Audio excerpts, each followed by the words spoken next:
ED ने 4 साल में 67,000 करोड़ रुपए जब्त किए। छापेमारी में नोटों के बंडल मिले, सोने के गहने मिले। आखिर अब ये सवाल उठता है कि आखिर ये सोने के गहने, ये नोटों के बंडल आखिर जाते कहां हैं? इन्हीं पर हम आज बात करने वाले हैं। आइए, नमस्कार, स्वागत है आपका न्यूज़ प्लस 21 में। मैं हूं आपके साथ ललिता चक्रधारी। ईडी हाई प्रोफाइल केसेस में अपनी छापेमारी को लेकर फिर सुर्खियों में है।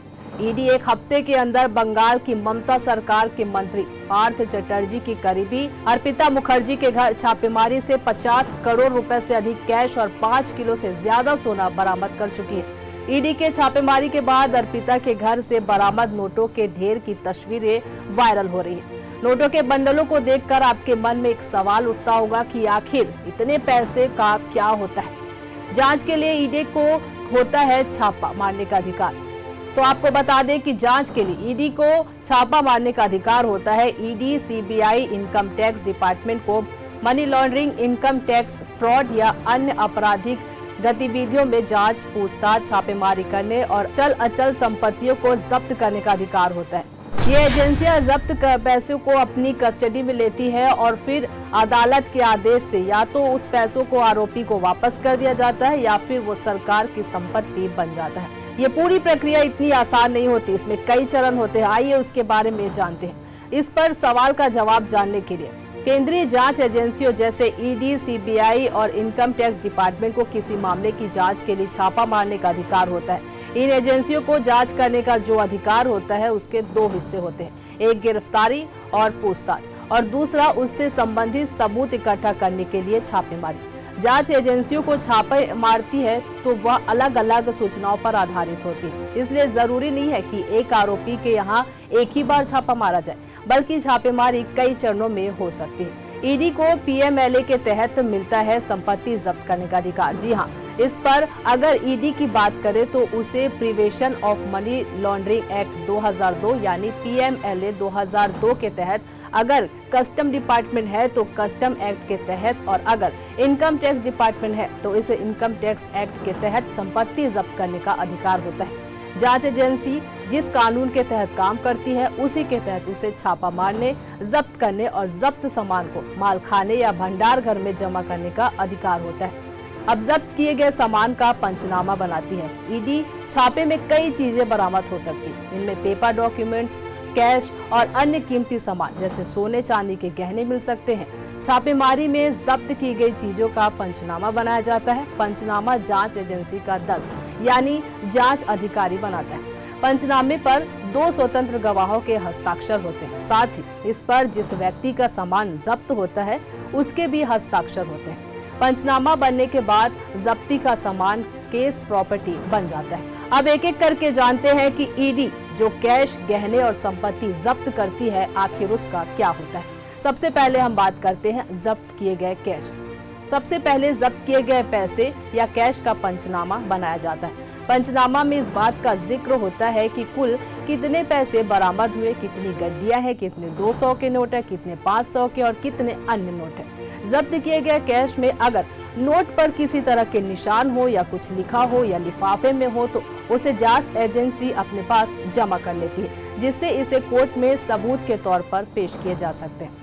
इसके बाद बाकी पैसों को बैंकों में जमा कर दिया जाता है। जांच एजेंसियां जब जब्त किए गए पैसों को रिजर्व बैंक ऑफ इंडिया या स्टेट बैंक ऑफ इंडिया में केंद्र सरकार के खाते में जमा कर देती है। कई बार कुछ पैसों को रखने की जरूरत होती है तो उसे जांच एजेंसी इंटरनल ऑर्डर से केस की सुनवाई पूरी होने तक अपने पास जमा कर लेती है। अब बात करते हैं प्रॉपर्टी की। प्रॉपर्टी ईडी के पास पीएमएलए के सेक्शन 5(1) के तहत संपत्ति को अटैच करने का अधिकार होता है।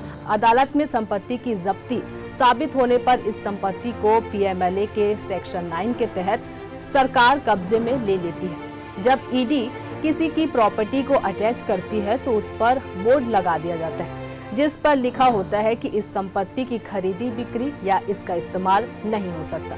हालांकि कई मामलों में घर और कमर्शियल प्रॉपर्टी को अटैच किए जाने पर उनके इस्तेमाल को लेकर छूट भी है। ईडी 180 दिनों के लिए अटैच कर सकती है। प्रॉपर्टी पीएमएलए के तहत ईडी अधिकतम 180 दिन यानी 6 महीने के लिए किसी संपत्ति को अटैच कर सकती है। ईडी संपत्ति अटैच करने को अदालत में वैध नहीं ठहरा पाती है तो 180 दिन बाद संपत्ति खुद ही रिलीज हो जाएगी, यानी वो अटैच नहीं रह जाएगी। अगर ईडी 180 दिनों के अंदर प्रॉपर्टी अटैच करने को अदालत ने सही साबित कर देती है तो संपत्ति पर सरकार का कब्जा हो जाता है।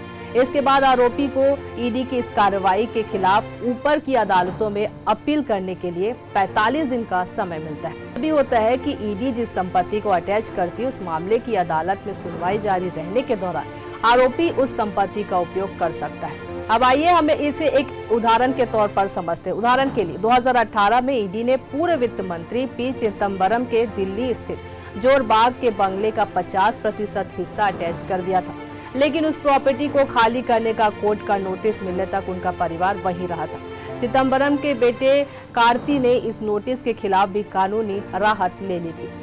कमर्शियल प्रतिष्ठान ईडी के प्रॉपर्टी अटैच नहीं किए जाने के बाद भी बंद नहीं हो सकते, जैसे दुकानें, मॉल, रेस्टोरेंट, होटल जैसी कमर्शियल प्रॉपर्टीज को भले ही ईडी ने अटैच कर दिया हो, लेकिन इसके बावजूद अदालत का फैसला आने तक वह काम करना जारी रख सकते हैं। जी हाँ, 2018 में ईडी ने एयर इंडिया से जुड़े केस में दिल्ली के आईजीआई एयरपोर्ट का स्थित INN होटल को अटैच कर दिया था, लेकिन होटल ने फिर भी बुकिंग करना जारी रखा था।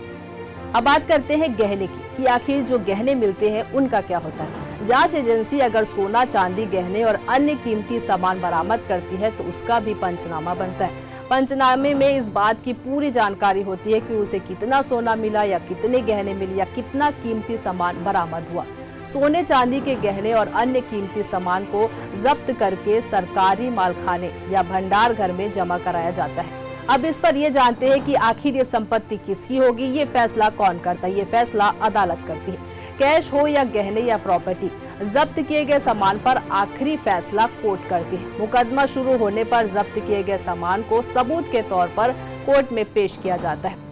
अगर अदालत जब्ती का आदेश देती है तो पूरी संपत्ति पर सरकार का कब्जा हो सकता है। अगर ईडी कोर्ट में जब्ती की कार्यवाही को सही साबित नहीं कर पाती तो संपत्ति संबंधित व्यक्ति को लौटा दी जाती है। जब्ती को अदालत में चुनौती दिए जाने पर हाई कोर्ट या सुप्रीम कोर्ट में अगर अपीलकर्ता जब्त किए गए सामान को लीगल साबित कर देता है तो उसे जब्त किया गया सामान वापस मिल जाता है।